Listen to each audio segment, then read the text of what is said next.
Hi guys. Okay, let's try this again. Hopefully it works this time. I am gonna go live with some of my really good girlfriends. I was saying tonight is the episode Blind Spots that I was lucky enough to co-write, where Kelly Olsen, my character, becomes Stacey's The Guardian, a superhero. And we were talking earlier about how important representation is, and especially being a superhero. So I wanted to invite on some of my friends who also happen to be superheroes and see if we can get us all on a group call. Hopefully this works because I just tried to add Anna and it crashed. Fingers crossed. This should be fun if it works. Okay, here's Anna. Let's send requests. That works, and then we can see if we can add Candice and Javicia. Please work. Yay! Hey! Hi, sister. Hello, gorgeous. How are you? Good. How are you? I am well. I'm just having dinner. I know you're on the East Coast. So I really appreciate you doing this. I love you. Of course. Let's Ooh. see if I can add in. Let's see if I can add in the other girls. Okay. Let's see. I don't know how to do anything. I'm just kidding. I don't know. Javicia. So many filters. Oh, these are weird. Okay. I'm gonna go back. How are you, Mama? I'm good. I guess we can give a minute till I can find them. Hopefully, if they're in here, they'll comment and then I can add them in. They're How like are you? right now, though, right? Pardon? Are they filming right now? I think they're on lunch, which is why this works out really Right. well. How are you? Tonight's the night where I become a superhero. I get to join your club. To me, you've always been in this club. Oh.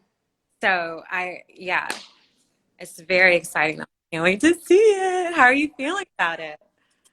Good. I think it doesn't feel real yet. I'm excited to watch it. I've just been so hardcore about promoting it because I just want people to tune in and yeah, I think it doesn't, it doesn't feel real. It's like you're just going and going. I know. Well, me and Mama Diop are tuning in. We're very excited. Oh, I love it. Javicia and Candice just text me. They're coming right now. So, because I want to have a superhero group chat for everyone else, since we have our own group chats, but it's like, to share with the world. Yeah, a peek into our little private of friendship. By the way, your super suit is so good. Thanks, girl. It is pretty good. I love it. I do love it. Your super suit is amazing. I love that we can say this. You and I have been friends for a long time, and it has nothing to do with acting or superhero stuff. So it's pretty cool that we can say this. Yeah, crazy. It'll never get old for me. Oh, here they go. Okay, let's add them both. This is happening, I think. I've never done a group live before. Standing beside each other. So yeah. Oh no. You guys are gonna have to split. What is that? You guys are gonna have to split. Oh. No, or one of you have to exit out. Me or you? Yeah. Hold on. Sorry. There we go. We don't know what buttons. Girl, you know I don't do live. I'm doing live for you. Oh, wait, you probably can't hear us. Oh, well, we can't hear you. There we go. All right. We figuring it out. Hi. What's up? Just talking to some of my friends before I could become a superhero. I'm a superstar. Sorry, Azie, we were freaking talking and then 409. We were dancing and then we were girl talking and then we forgot. We dropped the ball. My bad, sis. You're here now. And Anna's here. She held it down. Let me move these comments so I can see everybody. So, any superhero advice? From us? Yeah. What do you mean? Like how to play a superhero? How to be one in real life? How to be one in real life. Oh, man. Oh, that's a good one. That is a good one. But Azie, you're very well versed in how to be a superhero in real I life. think I give like my friends better advice than I take myself, which you guys probably know. But yeah, I don't know. Maybe like No, I got what you got, Javicia? I think for me, this sounds selfish, but sometimes I think I've learned this about myself. It's also about taking care of oneself. Like, in order to be able to truly give, and we always talk about this, in order to be able to truly give to people selflessly, you have to check in with yourself first. You have to check in with your mental health, your emotional health, your physical health. And so my superhero power lately has been like creating a healthy routine so that I can be the best version of myself when I leave the house, and then I'm able to give to other people. That's so good. And you really do have a good routine with your Peloton and your journaling. And I've taken some of it from my own. How do I turn off the comments for a second so we can see? Do you guys know how to do that? That's kind of. Is there a way just so we can see everything? I don't know. There's Fine. When it saves, I know it saves it with just the full screen. So, but Yes, that's true. that's such a good answer, Javicia. And I know you, so I know how true that is to you. I've started journaling every morning ever since we talked about that again. I've picked it back up, and it's helped me so much with my mental health and just getting my thoughts in order first thing in the morning. What about you, Anna? Ooh, I want to start journaling. I need to start doing that. I used to do it all the time. It's really like, it's such a good way to get all of the like thoughts that are in your head that can like sit there and like fester or like go everywhere. But what do? I actually really do need to take some time and figure out my own, like, that was such good advice, Javicia. Like, I need to figure out my own self-care because I've been moving so much lately and doing so much. But You just went on a trip I just went by on a yourself, which is amazing. Wow. We're literally just talking about that. really She did. solo trip. I have taken at this point probably 7 solo trips. Wow. They're phenomenal. It's my favorite thing to do. I look forward to doing it every year. So yeah, that's something I do. And what I was going to say is I have a great support system. Like, I have an incredible family, and I have really good friends. And so for me, that's the one thing, if I had to choose one thing that keeps me most sane and able to show up in the world. Yeah. That's good. CP?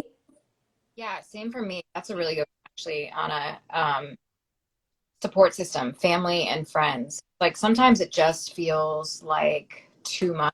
I think a lot of people look at us and, oh, they're on TV, they're superheroes, we have it all together, and just every day is amazing.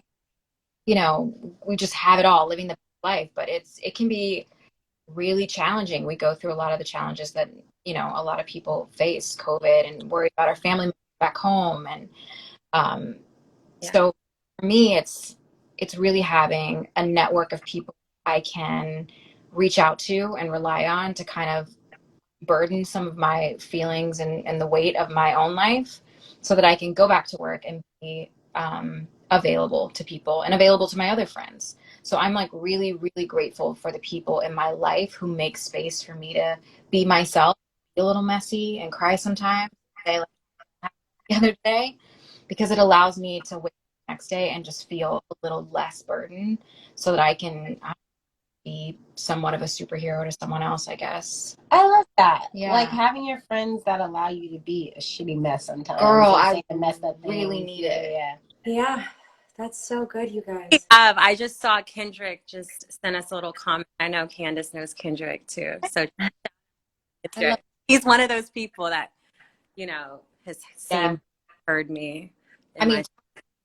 Kendrick, who selflessly gives up so much of his time and self to help others, especially people who look like us. So amen to that. Yeah. Thank you. I haven't met Kendrick yet, but I feel like the fact that he's in here supporting this crew of women, I appreciate it. Azie, with me. I did go with you. You're right. His bold power in LA. We went together, but I don't think you We guys did go to that together. My long-term or my short-term memory, all my memory is kind of gone. So I'm going to add something because I know you ladies all really well. That's also a mental health thing. Our pets and our therapists. Yes. Yes. Yes. Therapy. Yes. My dog is my therapy, and it's such a life.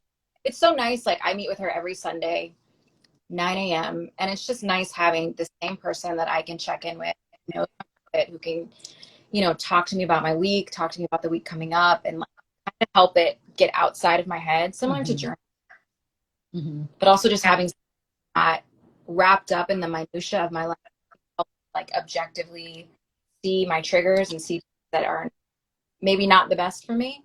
Yeah. Can I ask you, Candice, how long have you been in therapy?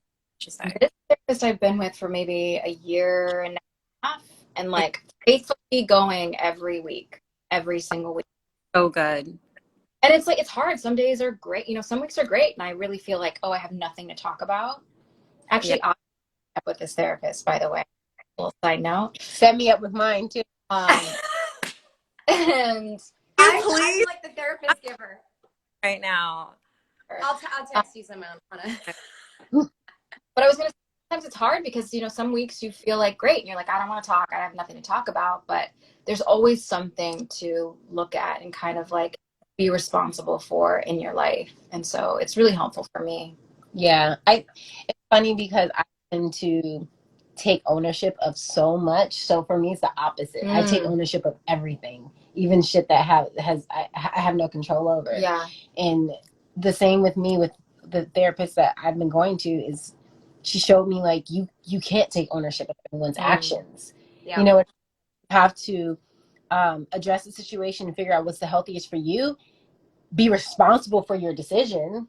If it means cutting someone out of your life because they're not healthy for you, like you got to take responsibility of that decision. You have to also understand that it's not going to feel easy. It may not go down the easiest, but if that's your decision, that's your decision. But you cannot I take ownership of everything. I'm always like, did I do this? Is there something that I can change about myself? I'm similar too. You know what I mean? Yeah. Like, oh man, they don't want to be my friend anymore. Must have been my fault. Or, oh, we got to out. It was completely my fault because I just don't want to be a shitty person. Right. So I'm like, and even on top of that, I feel like what I've recently realized, especially as like Black women, the idea of like, oh, you're so strong or you take on so much, and like we shouldn't have to, you know, not just taking ownership of everything, but realizing what's really mine to take on for my mental health and what's not. Yeah. Setting boundaries. Yeah. Okay for me. Yeah. Boundaries are hard. Dogs, journaling, family, friends. This is like some real superhero stuff right here, you guys. I love this. Is like real life, real. I love it. Yes. It's been great for me too, like having you ladies on. You know, I don't get to see you as much. I wish, but like just having, for me specifically, in a place like Vancouver, having Black women who look like me, who have experiences like me, to be able to come to you guys on weekends or just chat throughout the day, like, and say like, am I crazy? Is this crazy? Yeah. Am I crazy to feel this way? Yeah. It's really have a mirror, you know, just to, you know, hear from your sisters, like, no, you're not crazy. Yeah, girl, you acting a little, You tripping. a little bit, like, you know, because when it's coming from your sister, I can receive it a lot better, you know? But like I watch as you two like bounce things off of each other, and you're very brutally honest with each, especially Azie. Anyone that knows Azie is brutally honest. Will come and love it. And there's also the space where you, as women in this industry, sometimes we don't know when we're being taken advantage of, especially if you're a first time this or a first time that. You start to feel like you're so grateful for the opportunity. You sometimes take less than you deserve because we were talking about this. You just don't feel like you deserve it. Yeah. You know, it wasn't until having conversations with Azie or having conversations with Candice where I find out like, no, I do deserve this, or I deserve, you know, this treatment when I'm at work, or this pay, or this type of trailer, or whatever. Like you start fighting for the things because your friends are there to tell you, girl, I've seen it and you deserve, if not as much, more, you know? yeah. Yeah. I would say too, something you said made me think of this about myself, that I think for so long too, I've been used, this is going to sound really sad and depressing, but I've been used to a certain amount of, or a certain, amount of like disrespect and like, and so you come into spaces where because you're so used to not being treated how you should be for so long, you can't even sometimes even recognize when something is super wrong. And for me, taken like working with a lot of like white co-stars, frankly, they're like, no, I'm not doing that. And no, you can't speak to me like that. And no, to be like, oh yeah, no, I'm not doing that either. You can't speak to that either. But because I've been like, does that make sense? But Yes. It's like a relearning. it's not even just this industry. It's how we are raised as Black women. Yes, 100%. We were raised, first of all, how respect is in our household, like just saying yes, ma'am, and yes, sir, and things like that. We tend to always come very much like, you know, like when spoken to, like, yeah, authority, respecting everyone. And so sometimes we'll be standing next to our co-stars and they start talking crazy. And you're like, oh, what? Yeah. Start realizing like, oh, well, they can because, you know, they've earned this right to ask for what they want. They've earned this right to demand certain things that we as Black women, just by how we were raised, sometimes don't walk into a room like that. I had to learn that the hard way. Like starting out in the beginning and watching everybody behave or do whatever they wanted to do to get what they needed, and not even a bad way, like respect to them, but like for me to do it, it wasn't okay. It wasn't the same, you know. And I had to learn very quickly, like I had to put being respected over being liked. You know? And so I had to choose to come in and say, you know, talk the way my co-stars talked, ask for the things my co-stars asked for, and know that it was going through a lens of like, who does this Black woman think she is, asking for this stuff and demanding stuff the way, because they weren't seeing it as equal. They were seeing it as she's being uppity, she's doing too much. You know, I had to decide very early on, do I want to be liked or do I want to have the things I need to have a successful time at work? But that's so historical in our country. I mean, like it goes back, like even when I watch like Dorothy Dandridge, that movie, stuff like that, like it's always been, as a Black person, we could be equally as talented, but we're supposed to always feel like we're less than our counterpart in the room, no matter. And it's like an unspoken thing sometimes. It's an unspoken thing, to the point that the elders in the industry, I had an elder tell me, like, you know, we got to remember to play our role. I'm like, what? What are you talking about? No, that's not right. You know? Tell me that too. And I It's think a different generation. It's surviving. It's surviving, not thriving. Yeah, they paved so many roads for us too. So it's no knock to what they had to do to survive and what they had to do to get where they are. But yeah, it's definitely time to shift all of that. What do you guys think about, there's so much talk, and I think all of us, there's like firsts, right? Like, and all of us have been first in this Arrowverse world in a different way. Candice, you're like the OG of everyone. Javicia's the first Batwoman, and Anna, you were first with Starfire and HBO Max, and doing like, and I just was the first for writing this episode. What does that mean to you guys? Because it's a very mixed feeling for me. Oof. I mean, it's such an honor and such a double-edged sword at the same time. Like being first often means that you are going to get the brunt. I know, like I got the brunt of it. There was no one like me before on the network, like a leading female as the ingenue on a superhero show. And it was really scary because I was playing a only white character. And in our genre, the fans are pretty outspoken. And a lot of people are not very nice about it. Person to receive, you know, the threats, the death threats, the hatred, the racist, and nobody knew how to do that. Deal with it. Nobody knew how to protect me. And so being first often means going through that alone. And that's a sad, you know, an unfortunate like experience to have. But with that, you know, I got to meet you guys, I got to pass on some knowledge and some like support. And so that makes me proud at the same time. So it's a double-edged sword. And you're a huge role model. I hope so. I mean, I hope if there's anything out of it, it's that, you know, we can persevere. I hate that we have to, but it's possible. Yeah. You're so amazing. I'm just so grateful, like, because I remember when, you know, I got cast, similar backlash, hate messages, threats, all that stuff. And then he was like, "You need to meet Candice," and I was like, "Candice, that's right. She has been through this. You're still so just, I don't know. I just love the way that you've made it through, and the way that you continue to like shine and move through the world so gracefully. So I just I couldn't adore and love it more. So yeah, but it is a double-edged sword. I agree with that completely. Yeah. What about you, Azie? Um,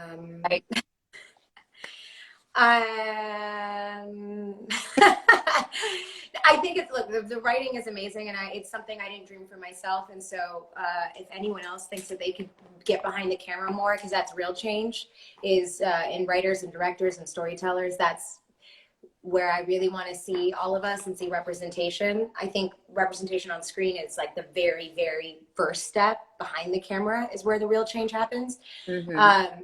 It's hard, you know. If I'm going to be honest. When I first got the show, Anna and I were volunteering at the Children's Hospital, and she was like, "It's a lot. Like, you know, they're going to be really. It's going to be a lot." And even with that warning, when the role was announced, because I think most of us, or all of us, play characters like that aren't Black characters in the comics, technically. And I think that while one part of it is really beautiful in that there's a whole generation of people that only know these characters as Black women, there is a generation that has a really hard time with change in this way. And so if I'm honest, I think I was really naive at first. I've grown a lot. I've grown a lot in this experience and gotten a lot tougher and stronger. And, you know, like I said, I think with all of you ladies and in Candice and Anna specifically, because you guys, I reached out to you because you were before me. You guys were able to keep a lot of level head and softness and not hardened. And I think that that is a superpower, because it's not A bit. Huh? But oh, I don't know. I've hardened a bit.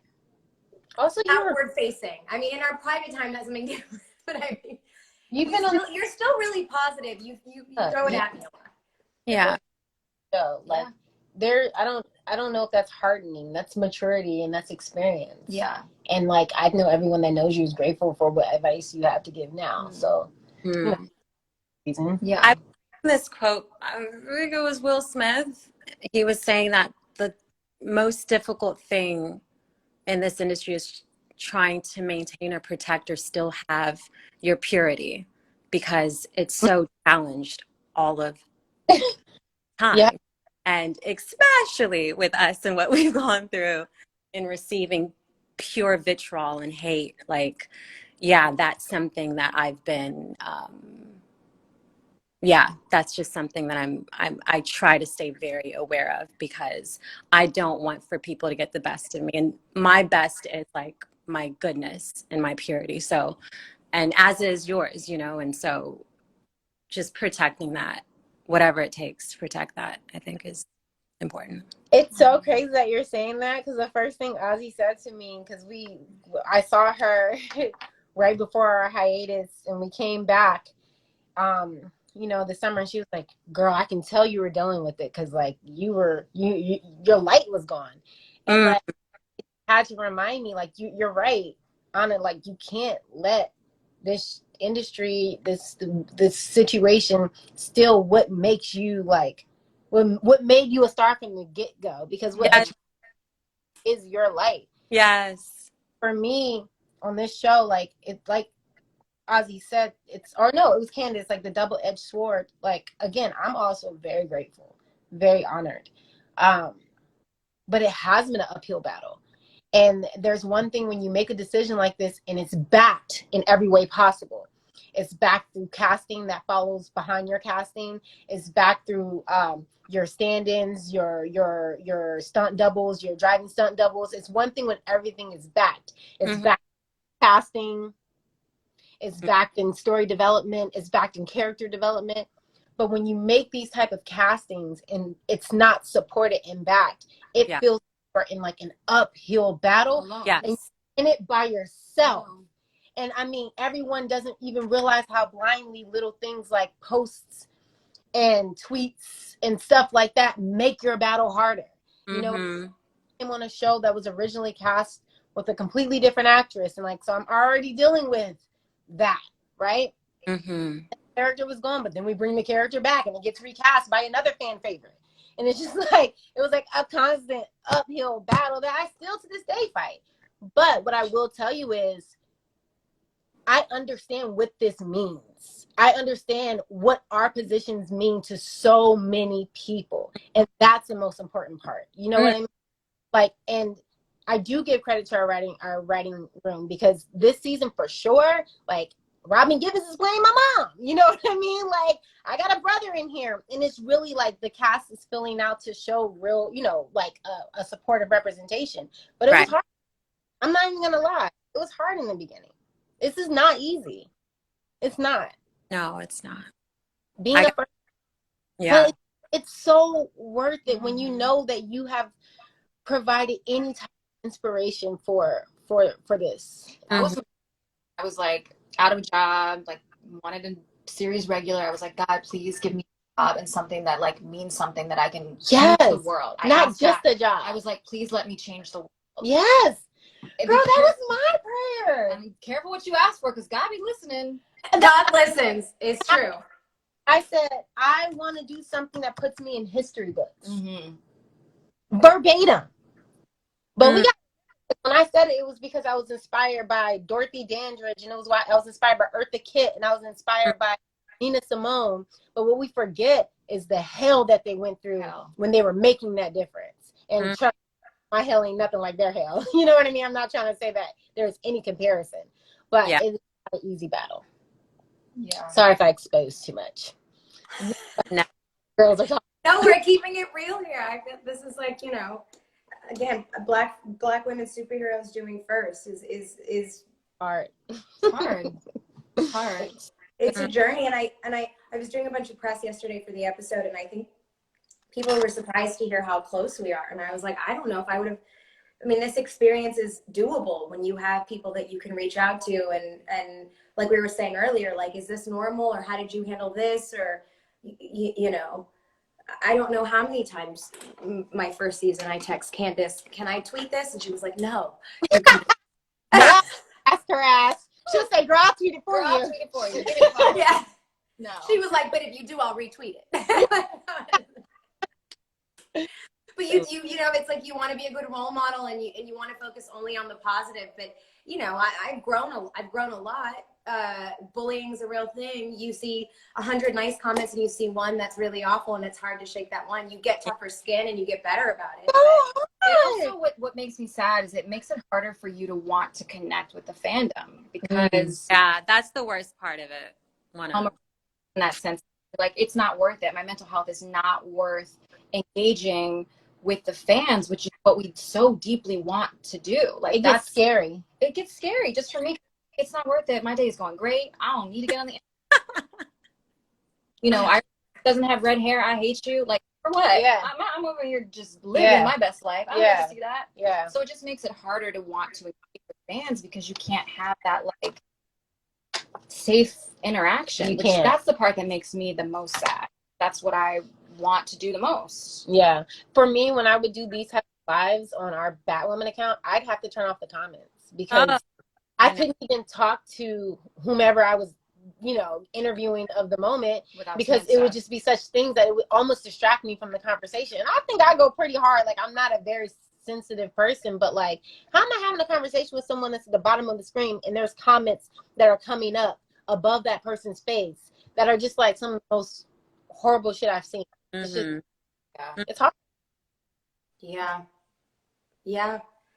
What do you guys do? I mean, how have you guys learned over the years? And I know some of these answers because I've asked you guys personally, but to protect yourself and do your job and focus on your legacy with all of that. Yes, focus legacy in this world. I mean, a lot of it hurts less, to be honest. Like, it's not that the comments stop, but I genuinely don't get triggered by a lot of stuff because I've heard it all. So that is a good thing, unfortunately. And then also, I'm just very good at knowing how to avoid things that I know are going to put me in a space. If that means not going live, if that means not reading messages, if that means not reading comments, whatever that is, I take very seriously my mental health and what makes me be able to get through the day successfully. I will protect that before anything and everybody, because I've been down that rabbit hole and it's just not worth it. So I don't know. I take that very seriously. Same.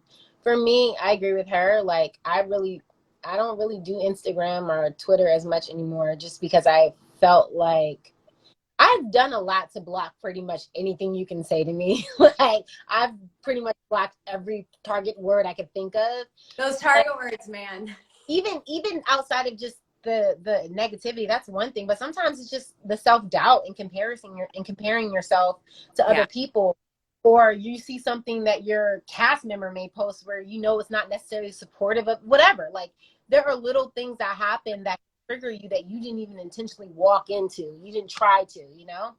So for me, what I've noticed lately, I don't know if you guys saw the Emmys, but Michaela Cole, when she went up there, she talked about visibility and how people are starting to believe that visibility equals success, and how, and I really agree with this as an artist. Like, where do we find our inspiration from? We're constantly on this thing that is like fake inspiration. reality. Yeah. It isn't even real. They know it's not real, but they put it up. It's super filtered, it's super fake, it's super phony. But now we think this is real life, so this is what we're inspired by. So we're all inspired by a filter. And I'm not talking about like an actual filter or whatever. I'm talking about, you know, a general life. Yeah. And so for me lately, it's just been like not even looking at it. Like, I have my book that I take with me everywhere. What you reading? What are you reading? It's called The Sacred Woman. It's by Queen Afua. Love it. It is a guide to healing the feminine body, mind, and spirit. Ooh. Y'all should check her out. She's amazing. I my face, because that's the least offensive thing. Hey. I think people think that I'm like so self-absorbed and vain, but it's the only thing that I can post. That and my dog. Like, yeah. You know what I mean? Like, if I just keep it simple, post my face, post my dog. But you shouldn't have to do that. You should be fudge you want to post. I should, but I know it's just not worth it. So I mean, y'all know I don't ever post. I'm just not on socials like that because, like you said, like, I'm having a great time. Like, I'm having a good day. I'm focused on this, that, and the other. And like, because my introduction, like, I got Instagram for Titans, and so because my introduction to it was so like naturally, like, it's not something that I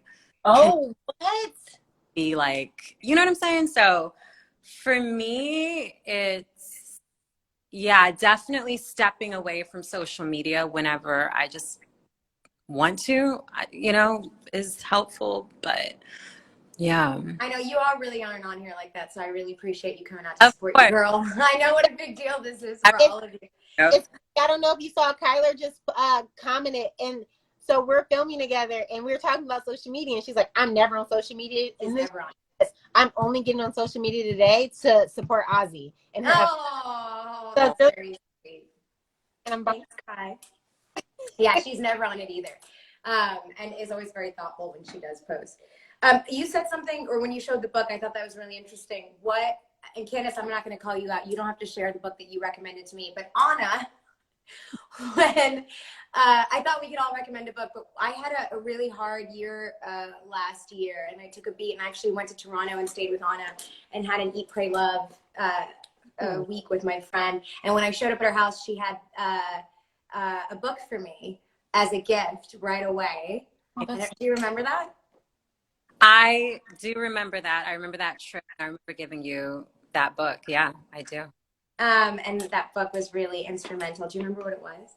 I can't believe you actually respond. Like, not I can't believe, but I'm so happy that you responded to it that way. Because you know, when you never know how people are going to respond to the things that really mean a lot to you.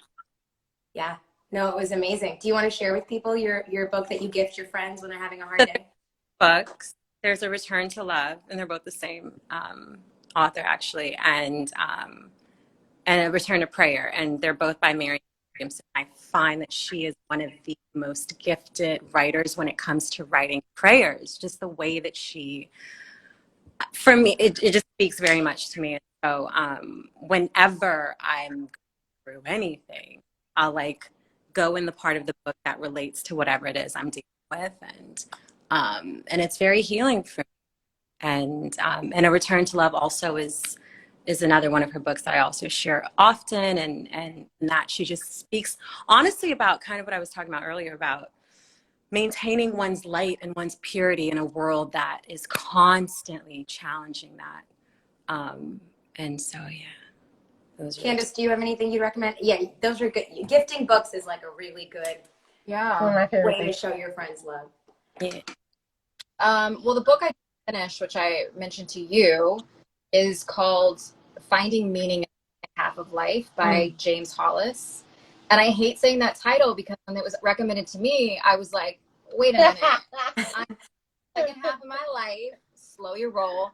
But it's really about, it's not even about that. It's about going through transitions in your life, being awakened to what we are really here for, which is essentially like return to self and understanding your purpose and why you're here on this earth. And it can be a little dense in some points. I don't know where you are in the book, Azie, but there's some really like aha moments I had in that book, like realizing that this journey in life is solely mine. Nobody can save me. And every time I try to move away from that, whether it's in friendships or relationships or family or job or whatever, it will never answer the question of why I'm here. And I can only do that by returning back to myself. The hardest work of your life, to be with yourself, listen to yourself, and deal with yourself. Yeah. Javicia, do you have a book? My favorite is The Artist's Way by Julia Cameron. We've talked about this. Ooh, that's on my list. My life last season because I was like depressed. That's why I journal every morning. That's why I journal every morning. Same. I was depressed and I couldn't figure out how to get out of the funk. I was here by myself. It was raining every day. It was dark every day. And so I started the book and it took me on this really cool journey where I got to just spend time with myself and actually love it and enjoy it. And now I was telling Candice that when it's time for me to get married, he got to have his own house. I said, girl, you can't even live in the bedroom next door. Like, Nope, you got it. I love it. You know that there was this like New York Times article about this couple that lived in separate houses, but they just had a drawbridge that connected the two homes. I thought that was. I'll send you the picture. I'll send you the article. It's very inspiring. I was just about to say that I want a huge ranch anyway, so we'll be great at coexist. I think I would say, and it's another book that Anna put me on too, but The Untethered Soul is another one that's really good. Yeah. Just like, you know, and you forget that in any moment, everything in your life is a choice, and you really don't have to do it. Like, we are choosing to do everything in our life, and also we get to. And I know that, I think, Candice, we've talked about this, but instead of saying like I have to, like I get to do everything in a day. Yeah. I get to go to work today. I get to go to the gym. We need to go to our final touches. I have to go do my job. Well, is there any, okay, before we leave, for each of us, since there's just so much like wonderfulness in this track, I guess I would say, like, what would you want your legacy to be in this world, or what would you want our fans, especially young girls, especially young girls of color, young Black girls, to take away from your experience in this world? That it's okay to, not more than okay, that you can and should take up space because you are worthy and you are valid. That would be the most nice way that I could. That's so good. Yeah. I can only speak for Connie because of the conversations her and I have been having today. And like, I think there's this idea that we all have to play this role. We're supposed to get married. We're supposed to have kids by a certain age. And we're all like running around like birds with our heads cut off because we think that we're supposed to be doing something. And it kind of piggybacks on what Anna's saying, where it's just like, find what makes you happy no matter what they say you should be doing at that time. You know, take up space where you enjoy yourself and don't feel like you have to do anything because of anyone else. Because at the end of the day, we come in here, we come in here alone, we're going to leave alone. And there's nothing selfish about choosing to live for yourself first.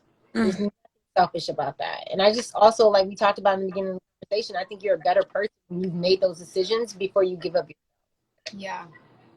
So, yes.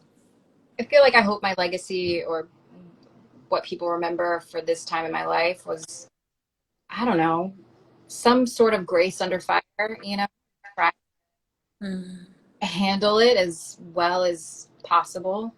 Sometimes not great, really great. And I guess that would be my advice to people, and especially girls that look like us, is, you know, bend but don't ever break. Ooh. You know, I had conversations. I'm leaving the show. I'm done. I'm out. I'm not. And for me, what always kept me coming back was there are people who love this character, who are dying to see themselves on screen. And if I stop now, everybody that's supposed to be coming after me on these shows, like, it just re-solidifies the idea to the higher ups, like, oh, it doesn't work. Those characters don't work. Yeah. They're not successful. So I had to stay in and, like, dig my feet in and make Iris successful. Yeah. Because I needed there to be other Iris Wests, you know? And so, as hard as it was, I mean, that is my advice. Ben, do not break. I don't know if you realize this, but all three of us are here after you. So you opened the door for this to exist. For them Amen. It matters. Yep. Profitable. But if your face wasn't on screen, it wouldn't have happened. And that's big. Thank you. There's franchises because of that. Yep. Yep. Yeah. I think I would say don't apologize for any part of who you are, because I apologize a lot. Don't shrink to make somebody else comfortable. Shine as bright as you can, and if they can't handle your shine, then they don't need to be around you. That no. But it's true, as women, I find myself all the time being like, oh, I'm sorry, can I, or like, yeah, I'm sorry. And it's like, to make other, you know, I think it's a combination of what you're all saying about taking up space, bend and don't break, allowing ourselves to be our full selves. And even if that makes someone else uncomfortable, stepping into asking for things, not apologizing, shining. It just empowers ourselves, and hopefully empowers other people to do the same. Yes. Well, I love you guys. I know a couple of you have to get back to work. And before we get off, like, I'm so proud of you. What you've accomplished for this episode tonight is not unnoticed, and enjoy. You deserve every bit of, like, shine that you're getting right now. I know you've worked so hard. I heard your conversations, you know, going through drafts and trying to make it right, because you care so much about not only your character, but about the show and representation of the show. And so I'm really, really, really proud of you. Thank you. I don't know where you are in the world right now, but just make sure you're surrounded by some people that you love. You deserve every single moment of tonight. Every single moment of tonight. Shine on, baby. So, girl, just live in that love. I love you ladies so much. Thanks for coming on. Thanks for being so honest and real. And I love you. And I'm grateful. Save this. They may fire me. Girl, you fire. Love you guys. Love you too. Bye. Bye.